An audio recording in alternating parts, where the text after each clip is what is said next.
mu romb ko fuuf parce que foofu la ñu population Thiès Ouest di xaar di nuyu les conseillers municipaux yi nga xam ne ñoo fi teew di nuyu agents yi nga xam ne ñoo fiy liggéeyee di nuyu population yi ñuy si woote bi di nuyu presse bi maa ngi toog ji léegi ma ne ko waa presse bi moom ñun yàgg nañoo xam naa xeer bu may sànni la après xam naa dinañ fayu ma ne liñ fi nekk yëpp liñ fi inauguré yëpp mosuñu am presse bu doy nii mais tey moom xaw ma lu xew ba ñoom ñëpp ñu wuy si. nee na daawoon leen woo. daawoon leen woo Ablaye am nga liggéey ba Ablaye mooy chargé de com Ablaye tu as du travail donc bu ko defee wax dëgg yàlla lii la dañ bëgg bu ñu xewlee ngeen ñëw ñëpp teew parce que li ñuy def pour Thiès waay dañu bëgg ñëpp gis ko donc ñu ngi nuyu ñi ñuy déglu ñi ne ci kër yi te li nga xam ni ñoo ngi koy waxtaanee après ñoom ñëpp dinañ ci jot bu ko defee li waral jataay bi je pense ñi ma jiitu wax nañ ko ba pare frenku laay la xëy na man li ma ci bëggoon dolli mooy olof daf ni ku rendi xar il faut nga bàyyi ko mu wëkkatu ñi ngeen dégg ñuy wax dafa am loo xam ni mooy metti seen xol te du faju ilaa yow mi di mooy bi ma fi toogee ba léegi ce groupe fexe nañ lu ne pour bloquer ma pour ma bañ a liggéey Assane am na lu mu ci rappelé léegi votre budget bu mujj bi ñu doon def mooy 3e tentative bu ñu jéem pour bloquer délibération day 3e tentative mosu ngeen dégg est-ce que ñun ñu wax ko est-ce que mosu nañu woo presse bi di leen wax ni ñoom loolu lañ def mosu leen ko dégg tey ngeen koy doog a dégg wala boog en tout cas ñun mosuñu woote naan am na ñu àndaloon ci coalition ñu ngi jéem a bloquer suñu budget kon kay ku njëkk a ko da ngaa ragal lan moo tax ñu changé suñu bureau municipal mu mel ni àdduna day bëgg a tukki 2 ans yi ma fi nekk yëpp ci gérer leen tolérer leen supporter leen ci la nekk lu ne def nañ ko nag donc booy jéem di tële nga xam ni li ngay jéem du yoon jaaduwul nga taxaw parce que loolu mooy nit intelligence jéem nga première tentative jàllul conseil municipal bi ne la d'accord ñu nga jéem 2e jàllul muy budget bu daaw bi 2022 nga jéem bu ren di jàllul mais nga war a taxaw yaa xëy xam ne li nga nekk du dëgg mais nga ne di nga forcer ba mbir bi c'est ce qui est arrivé man nag bi ma demee ba constaté nii ay la yéwén ñii damay sonn rek mais mënu ma leen satisfaire il a jël sama responsabilité j'assume le changement du bureau municipal je l'assume entièrement 4 ñi ci génn mooy 4 yi nga xam ne dañu taxaw bëgg a toog man fi ma toog te man fi ma toog teguma fi sama bopp yàlla moo ma fi teg jaarale ko ci nit ñi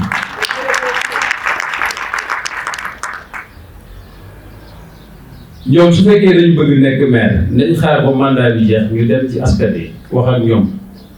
bu leen askan yu falee ñu ñëw doxal Assane wax na ko léegi ñi ma jàkkaar loolu ñëpp ñu bokkoon coalition foofu lay démarré ci coalition bi Yewwi parce que man j'étais le candidat di Yewwi Askan Wi nit ñi ma choisir Assane wax na ba ñu ma tànnee kii nga xam ne mooy sama premier adjoint jiite mbir mii ngeen di gis yëpp lam ca def ñi fi toog ñëpp ñu bokkoon coalition fekke nañ ba loolu jàllee ñu fal ñu man ak moom kese yàlla tiim ñu nee naa ko li nga nekk génn ci dañ tourné page bi fal nañ ñu dañu war a ànd liggéey nañu liggéey te li nga nekk woon ñëpp wax xam nañ ko ñu ne woon ci coalition bi doon campagne bi ñëpp fekkee nañ ko gis nañ mu ne dama bëggoon nekk maire comme yow lii la ko tontu keroog mais frustration boobu man loolu ci mën dama bëggoon nekk maire comme yow mais nekk maire man soo jiitu na sama juddu sama destin la ma war ko nekk ma nekk ko et puis nekk maire lan la ban ndomba tànk la boo xam ni jar na ngay dugal àdduna pour nekk maire yàlla def na leen di teral la mais teraanga gënul rëy nekk nit amul beneen teraanga bu ëpp nekk nit ndomba tànk yi ñuy yor day jeex rek 5 ans la même bu ma fi 2 mandats 10 ans damay dem sama yoon après keneen ñëw Aliou Sow moo fi nekk ma remplacé ko keneen daf may remplacé mais loolu jar na dugal àdduna jar na nga ni tey il faut ma nekk ko par force te yàlla dogal ko li xew coow li yëpp ak lu la waay bëgg di wax lii mooy coow li ñeneen ñi ci àndal mooy ña taxawoon mooy li wolof naan langu noonu du tuuti ndax ku mer ca ngay jëm te ngeen dégg mu gën ci ñaaw laa meñ jour bañ may installé premier jour bi laa wax premier jour devant tout le monde ci la woo presse bi fii ñoom dañoo boycotté jour boobu tooguñu sax ba mu jeex loolu je parle devant tout le monde bi ñuy installé jour bi laa wax de dara xewagul xawma ko c'est la première fois muy lu ma gis nit ki ko doo ko gis xamagoo lenn fu mu jëm ci la boycotté jour boobu kon su boycotté rek bët bi démb ànd ak ñoom loolu lu des donc je pense que yi ñu tudd sàcc la et cetera man vraiment wax naa ko Ablaye mii di sama chargé de com yàgg naa ko wax gis nga man amul benn ligne bu nekk ci budget bi ñu ne dërëm yi 40 millions wala 5 millions fii la jëm benn dërëm ma ko ciy jël di ko dugal sa poche bu dul nekk ak marché bu mu mënti doon nag marché yi ñu tudd yëpp nag laa la wax amul benn dërëm boo xam ne fii fell na ci dugg sama poche man ruus naa loolu jomb naa loolu parce que ñun dafa am askan bu ñu bokk c'est très important am fu ñu yaroo am fu ñu yare am lu ñu yare man jomb naa loolu jomb naa man président parti bi ma bokk di dégg nan jiite dañ ko sàcc na nangam alalu askan yi jomb naa loolu ku xam suñu président parti suñu Moustapha Sy ku ko xam ci rigueuram man jomb naa loolu moo tax pour gàttal wax ji dama comme loolu man la engagé personnellement man la ñu taqal ni dama sàcc démb la déposé sama plainte ci procureur de la République pour diffamation et dénonciation calomnieuse bu defee ñu àtte ñu ci kanamu góor yi ci kanamu àdduna su fekkee ñoom dañ koo ñemee man mi nekk ci dëgg te xamul ci dëgg laa taxaw du ma ko ragal li laa yóbbu ci du ma ko ragal te yàlla ñu yàlla àtte fii nag waxuma mu xaar ba ëllëg nañu àtte fii d'abord wala ñoo dem fa ñëpp gis àdduna yëpp gis kan moo nekkoon ci dëgg ak kan moo nekkoon ci tapale. Abdoulaye maa ngi leen di nuyu yéen ñëpp ñi nga xam ni ñu ngi fi teew di leen gërëm ci teewaay bi di leen sant di gërëm journalistes yi ci seen présence bu am solo bi di ci jiital le doyen Cheikh Anta di ko nuyu di nuyu conseil yi nga xam ne ñoo fi nekk yëpp ak adjoint bu maire yi fi nekk yëpp tey jii nag dañoo ñëwoon woote point de presse bi ñun le bureau municipal commune Thiès Ouest li tax ñu woote ko nag mooy dégg ngeen fan yi le 20 janvier bi passé que ni le bureau municipal de Thiès Ouest a été changé. Pourquoi? Ndaxte boo xoolee bureau municipal bi paritaire woon bureau municipal bi suñu benn membre conseil attaqué ko en justice bi ñu demee tribunal ñu àtte ni bureau bi paritaire wul dañ ko war a tëggaat di def appel ñu àtte ni encore paritaire wul dañ ko war a woote waat kon nag maire woote le 20 janvier bii passé ñëw ñu woote ko comme noonu la ko waa Thiès Nord bu Birame Souleye Diop defee woon te noonu la ko également incha allah waa Thiès Est bu maître Ousmane Diagne di ko defee ñun nag ñu woote korok suñu bos ma bëgg ñëwaat ci déroulement vote bi ni mu demee ak xëy na lan moo tax yenn changement yi juddu fa vote bi déroulement bi ñu ngi ko def korok le 20 ci kanamu sous-préfet bi ñu ñëwee ñu am quorum y avait 68 présents y avait également 8 procurations bi ñu defee vote bi ba pare devant le préfet ak scrutin bi ak urne yëpp bi ñu njëkk defee dépouillement ñi fi nekk di adjoint te ñu fal leen ñu ngi am 41 voix beneen camp bi am 35 voix ñu am benn voix boo xam te ne également bu bulletin nul la bi ñu xamee ni résultats yi demee ne noonu ñoom ñu jóg ni condition yu vote yi amul dañuy génn ndax booba gagné nañu ba pare maire toog leen bu leen neexee sax ñu wootewaat comme la messe était dite ñu ni noonu dañuy génn les conditions n'étaient pas réunies te may fàttali leen ni leen le scrutateur bi nga xam ne moom lañ tegoon foofu mu tudd Fallou Ngom il est du Pastef mën naa wax ci camp ba la bokk moom moo doon compter bulletin yi moom moo doon génne bi bulletin yi génne 76 bulletin lañ génne ci urne bi compter ñu prétexte ni am na benn bulletin vert boo xamante ni moo ëpp loolu lañ prétexte jóg génn waxtaan génn nañ dem ñibbi ma leen xamal ne nag vote bulletin vert boobu nga xam ni moo ëpp mën na jóge ci enveloppe bi nga xam ni moo wat bulletin yi boo koy yéen ñaar ñooy taqaloo souvent boo demee di dépouiller mën nga dépouiller teg fekk ki doon dugal ci enveloppe bi parce que dañuy tudd ñaaral mais loolu ci mën a dégg loolu moo am devant le préfet ñu gagné am 41 voix ñoom ñu am 35 voix résultat yi nag bi mu amee ñoom ñu génn comme ni ma leen ko waxee gerte dem ci biti taxaw di wax li tax nag may ñëwaat ci loolu kon quorum bi moom atteindre nañ ko ba pare bi premier bi jotee bi ñu dañu continuer def suñu vote deuxième adjoint bi ñu koy voté y avait 40 présents 39 ñoo am lañ voté pour benn bulletin blanc bi ñu continuer vote yi troisième ba septième adjoint chaque fois 39 voix la ñu am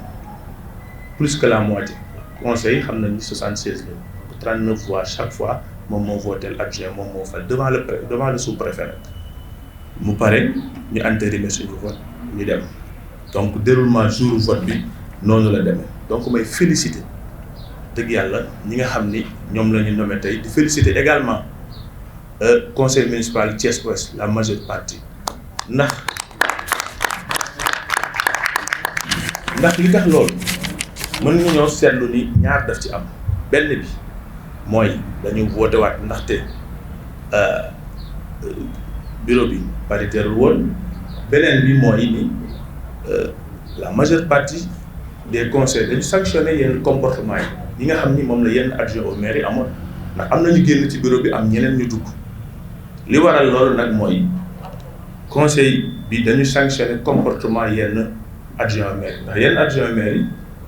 daaw ñu ñëw dañu boycotté woon systématiquement le bureau municipal prétextant différent avec le maire kooku seen problème la mais adjoint bu fi nekkee commune bi la fi nekkal dañ koo woote loon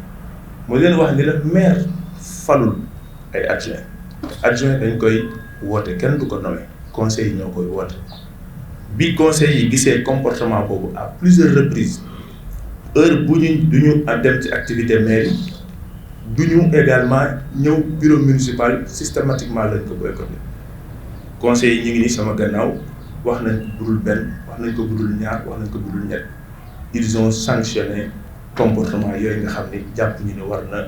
indi war na adjoint au maire am na yeneen comportement yoo xam ne xëy na maire dina ci ñëwaat ci vote budget yi ni ñu ko doon defee ci blocage yu bëri yoo xamante ni ñu ngi ko doon def conseil adjoint yi yàgg ko conseil bi yàgg ko xeex yàgg ko bañ donc kon pour terminer sama prise de parole damay jël si rek di wax ni leen le conseil municipal de Thiès Ouest ñun les adjoints ak les conseillers nous renouvelons notre confiance à notre maire Mamadou Djité qui est un homme juste un homme valeureux un homme courageux nit koo xamante ni la ay valeur ak ay vertu kese moom la ñun ñii fi nekk di adjoint yi di ànd ak moom di ko jàppale bokkuñ see kenn parti man mi ay deuxième adjoint je fais partie des FDS les Guelwaar bokkuma pur kii bokkul pur bokk gis-gis la bokk kii APR la bokk kii PRP la bokk kii moo bokk PUR kële Assane lay mais Pastef la bokk kële ne Virginie ci docteur Sarr la nekk donc kon xam ngeen ni ñun ñàkk ñu fayda bay topp maire ci muy def lu ba neex commune bi moo ñu ñor conseil yi ci gannaaw boo leen xoolee kenn bokk ci parti ñoom tamit commune bi moo leen ñor kon daal li ma leen bëgg a waxal mooy yenn comportement yi ngeen gis mënuñu bett ndaxte bu ngeen xoolee ñi koy wax ak ñi koy jëf ngeen xool ñi nekk fii di ngeen xam ni Thiès xamante nañu bu baax xam nañu ñi crédible xam nañu ñiy wax ñiy défendre ngir seen poste xam nañ ñi nga xam ne nag chantage kese moo leen ñor ak dire des contre-vérités contre-vérités yi ngeen dégg ci presse bi yëpp nous le récusons dara amu ci kon daal pour jeexal bañ a guddal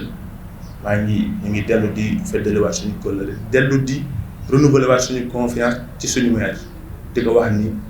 responsabilité moom tey jii mooy lan conduire la commune de Thiès Ouest à la victoire à atteindre ses objectifs ñeneen seen responsabilité mën na nekk leneen lu ñu ne li may mujjee mooy Wolof Njaay wax na ni wax ji ñaaw dëkkul fa mu jëm fa mu jigale dëkk ñun yarewuñu wax ji ñaaw responsabilité la ñu waxal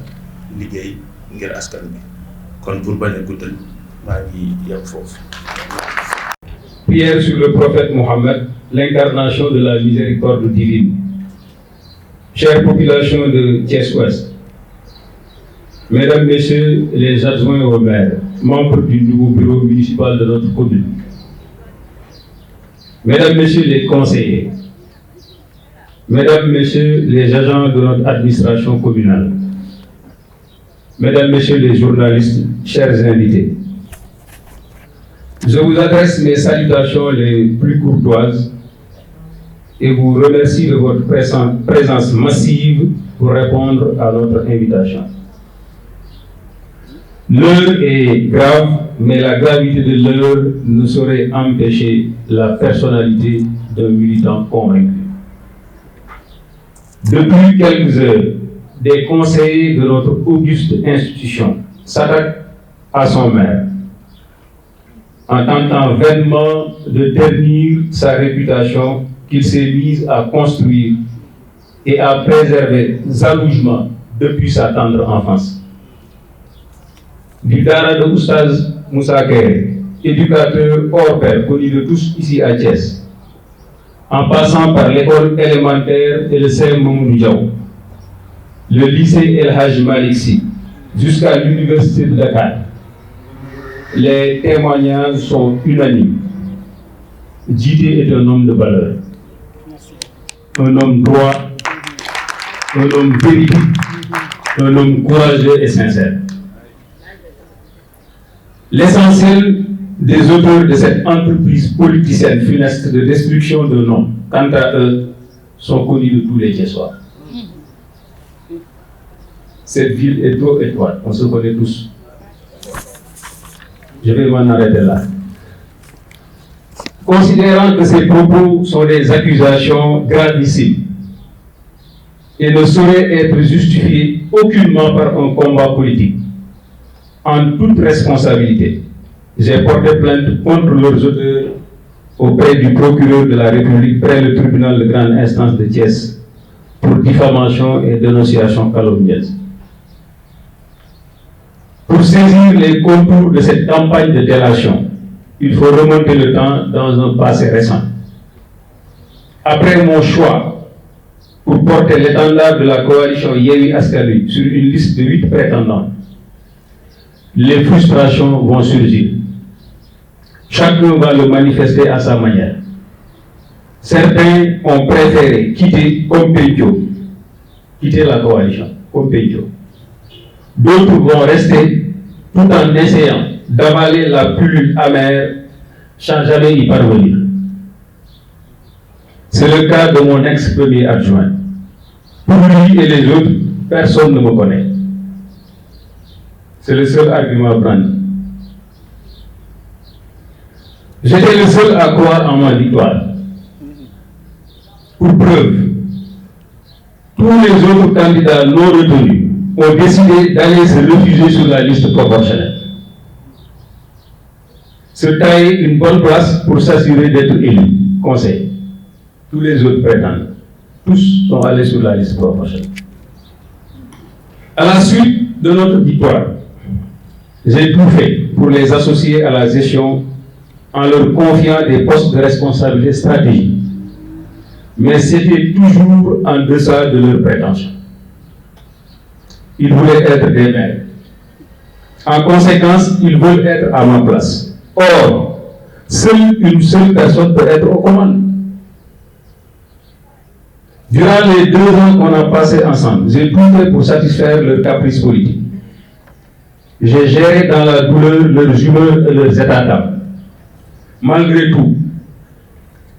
ils complotent avec nos adversaires d'hier pour me barrer la route. À trois reprises, ils ont essayé d'empêcher le vote de délibération, soldé toujours par un essai cuisant. Autrement dit, je suis parvenu à faire passer nos 2 budgets successifs sans une grande partie de la coalition Yewwi Askan Wi. À la lumière de cette atmosphère d'hypocrisie et de mauvaises intentions, j'ai pris la résolution de me départir de l'esprit de la coalition faîtière qui avait cessé d'animer mes principaux alliés depuis la nuit des temps. Je refuse d'être l'otage de personnes qui veulent ma perte et qui œuvrent nuit et jour pour que j'échoue. Car ils veulent me remplacer à tout prix. Ils manœuvrent pour que je sois destitué ou que je ne termine pas le mandat parce que l'institution aura été bloquée. Je rappelle que je suis élu et bien élu, car étant le premier maire de la commune à être élu au suffrage universel direct.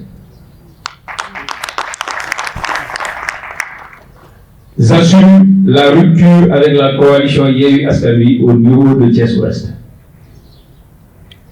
J'ai décidé de tourner cette page et de fonder une nouvelle majorité composée de conseillers sans esprit d'obédience politique. Ce qui compte uniquement, c'est d'accompagner et de soutenir le maire pour le reste du mandat à faire plus de réalisations dans tous les domaines. En 2 ans, le bilan est déjà élogieux. Le nouveau bureau municipal est installé sur la base de ce nouvel élan, porteur d'une aube nouvelle pour les populations de Thiès-Ouest. Les défis sont énormes, mais unis main dans la main, soudés comme un seul homme, des esprits illuminés et des cœurs purs, nous allons cheminer ensemble dans l'intérêt exclusif de nos mandats. Je vous remercie de votre aimable attention.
Vivez, donc